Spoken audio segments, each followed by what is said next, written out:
ഭയാനകരമായിട്ടുള്ള ഒരു ശത്രുവിനെ കാണണം എന്നുണ്ടെങ്കിൽ, അല്ലെങ്കിൽ ഒരു സ്നേഹിക്കനെ കാണണം എന്നുണ്ടെങ്കിൽ പുറത്തൊന്നും പോകേണ്ട ആവശ്യമില്ല. ഈവൻ നമ്മുടെ ഫാമിലീസിനെ തന്നെ ജസ്റ്റ് ഒന്ന് വാച്ച് ചെയ്താൽ മതി. ഒരിക്കലും നമുക്കൊരു മോശം വരണം, അല്ലെങ്കിൽ നമ്മൾ തകർച്ചയിലാവണം, അല്ലെങ്കിൽ നമ്മൾ തളർന്നു പോകണം, അല്ലെങ്കിൽ നമുക്ക് സങ്കടങ്ങൾ ഉണ്ടാവണം എന്ന് ഒരിക്കലും പുറത്തുള്ള ഒരാളും വിചാരിക്കൂല.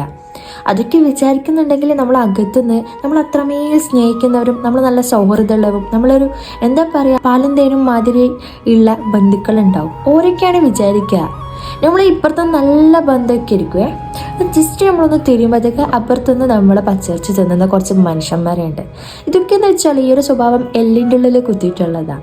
അതുകൊണ്ട് എനിക്ക് പറയാനുള്ളതെന്ന് വെച്ചാൽ, നിങ്ങൾ പുറത്തുള്ളവരാണ് നിങ്ങളെ ശത്രുക്കൾ എന്ന് പറയുന്നതിന് മുമ്പ് ജസ്റ്റ് നിങ്ങൾ ഉള്ളിലുള്ളവരെയും കൂടിയിട്ടൊന്ന് വാച്ച് ചെയ്യാൻ നോക്കുക.